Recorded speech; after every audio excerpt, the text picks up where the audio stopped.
بسم اللہ الرحمن الرحیم۔ عزیزان آج ہم پڑھیں گے سورۃ ہود کی مشق۔ سورۃ ہود کے آغاز میں نبی کریم صلی اللہ علیہ وآلہ وسلم کی بیان کردہ صفات ہیں بشیر و نذیر۔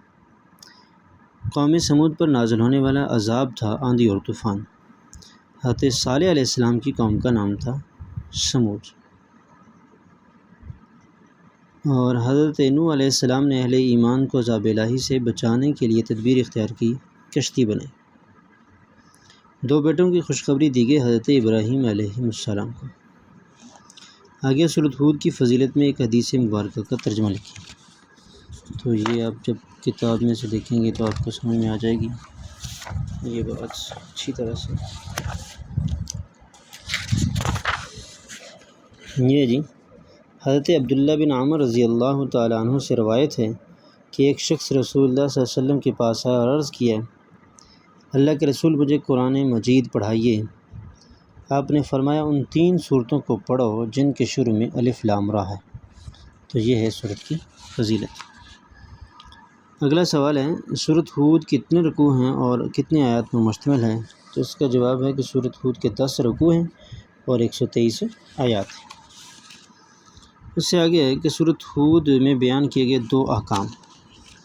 تو سورۃ ہود میں 2 حکم دیے گئے نبی کریم صلی اللہ علیہ وسلم کو، جو احکام دیے گئے ان میں سے 2 یہ ہیں کہ آپ استقامت سے تبلیغ دین کا فریضہ سر انجام دیتے رہیں، ظالموں سے اعراض کرتے، نماز قائم کریں، صبر کا دامن ہاتھ سے نہ چھوڑیں اور اللہ تعالیٰ کی عبادت کریں اور اسی پر بھروسہ رکھیں۔ تو اس میں سے 2 کرنے ہیں آپ نے، سارا کر لیں تو زیادہ بیسٹ ہے۔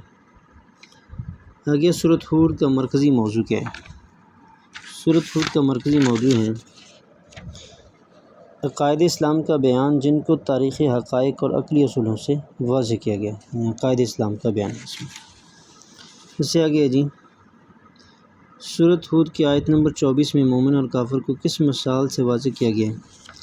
تو اس کا جواب یہ ہے کہ اس صورت میں حق کو نہ ماننے والوں کی مثال اس طرح بیان کی گئی ہے جیسے اندھا اور بہرا۔